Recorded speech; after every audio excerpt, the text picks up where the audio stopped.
was my second day of health and recovery. Second day where I saw a patient, interviewed a patient, followed a patient, wrote their note, all that good stuff of being a doctor, student doctor, whatever. But today was my second day, and I just wanted to touch base and just be like, I don't know if I like psych or not. Like, I spent a lot of my college years thinking I liked psych, and then I realized that maybe psych isn't for me because it's a lot of talking wears me out, I'm introverted, so, like, you just need to be, like, present in the conversation, and I do zone in and out, like, when I get really tired, just a lot of talking, but, like, isn't any field of medicine a lot of talking besides surgery, and I don't want to do surgery, so I don't know. So I've been like on and off about psych. The first day I was like, I don't want to do this in the future because I feel like a lot of times I felt like we were just putting a band-aid on their problem, but it is also health and recovery. So once the person is not will not harm themselves, it's not a risk of harm to other people, then they would basically seem to be discharged, once they're tapered off whatever medication they're detoxing from.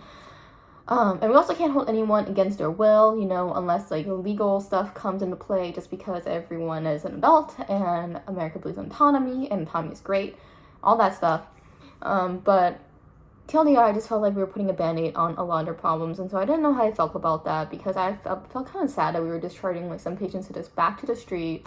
They were like, oh, well, can't get a shelter bed because, they're all full capacity, they're not taking anyone. Just let me take my last shower, go back to the street. Just, like, really difficult and frustrating for me to see that.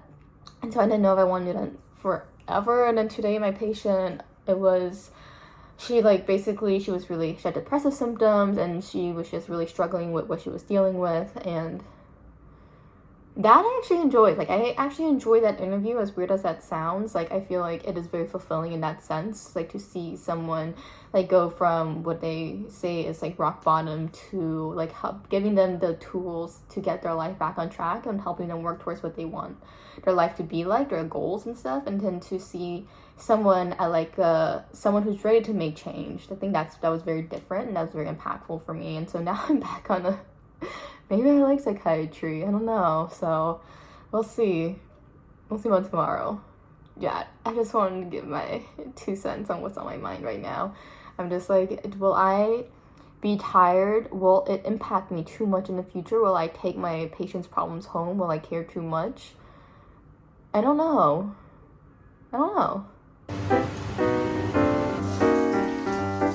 Approach is to do a combination of exposure response therapy or CBT plus medication. Plus medications. If that's a snack time. Yes, this is a lot, I know, but I wanted to try one of these. I just love that this comes in a can. Like, I don't know, there's something so nice about it. But I treated myself this year to a nice desk calendar. So I'm just very excited about this.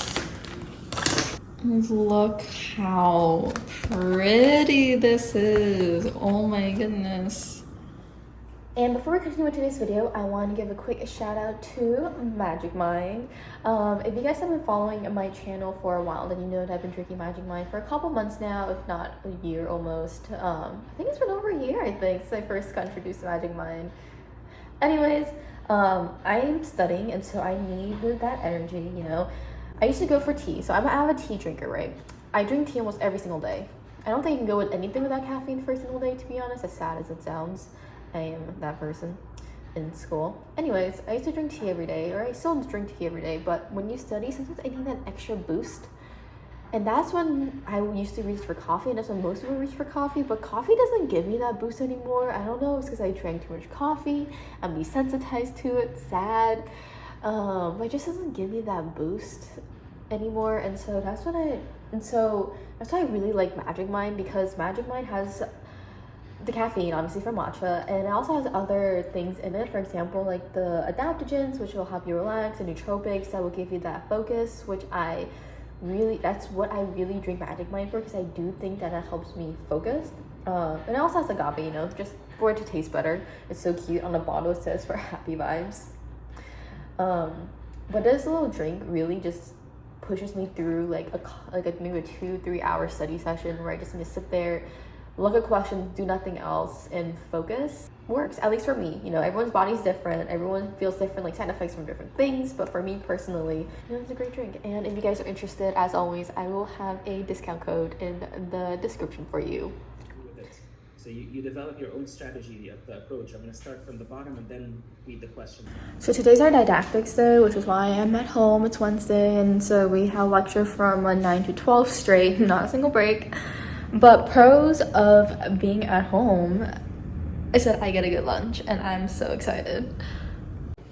It's like 1, I'm like, should I eat while doing Anki? No. I'm gonna watch my K-drama.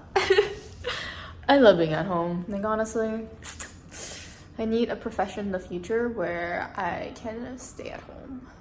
Like, partially for it. Like, I really hope so.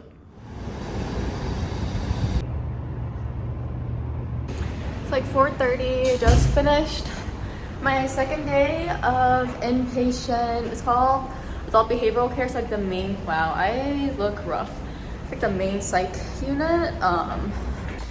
Anyways, so today was my second day of ABC2, as I was saying, and so this is, so far as psych, this year it's new, they gave us 6 weeks of psych, 3 weeks in one inpatient and then 3 weeks in another inpatient. I do wish that they gave us a couple clinic days, because obviously if I asked one of the attendings if I could go shadow their clinic or go to like the crisis, like the psych ED, they would let me, but then that's just like more time on me that I don't have. And honestly, I do really enjoy it. So my first unit, as a recap, it was substance use disorders specifically, and just like detox from different substances. This is more traditional, like psychosis, mania. Not traditional, but like more what I thought about in psych. So like psychosis, mania, you know, just acute harm to themselves. And so most patients are not presenting voluntarily, but they eventually become voluntary. So like Baker Act. I think there's like PC, I forgot what it stands for, but it's like the Baker Act, but like the psychiatrists or like doctors doing it, and then there's Marshman Act, and so basically a lot of these different ways that people are prevented voluntarily. And I'm gonna say I could see myself doing like substance use. I don't know, I can see myself like treating schizo, like psychosis or mania for the rest of my life. I just think it's really tough. It is really cool to see like a patient like get better, but sometimes that they don't get better. Like these are just like, you know, a lot of these patients had previous diagnoses and then didn't take their medications for whatever reason, and then they relapse, or, you know, they took a stimulant like Molly or some like street drugs because it's Miami, and then they had their first break, or, you know, young people with like mania. Just, I don't know, I do really enjoy learning about the histories. I am really enjoying the team, the people.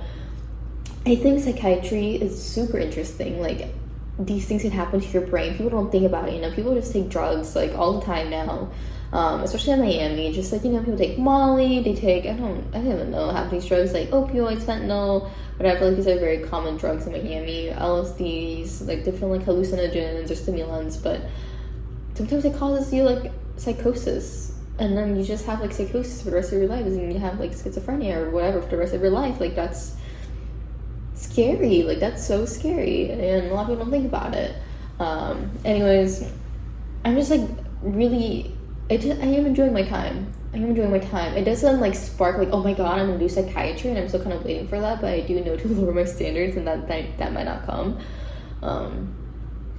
So yeah, I just wanted to give you an update. And tomorrow we have our OSCE, which is a fake patient interaction that will be graded on. And so it's so weird to practice for an OSCE now after seeing real patients, because like how you talk to an OSCE is no way how you talk to a real patient. And we have to run through all of like the DSM-5 criteria for like 5 different disorders, 5, 6, like from all the major ones, within 15 minutes, and give our impression and diagnoses plan. And so that'll be challenging, and because everyone does well on psych, I have a feeling I'm gonna fail on the psych. Not fail, but I'm not gonna do well at all on psych, even though I really am enjoying it, which kind of sucks.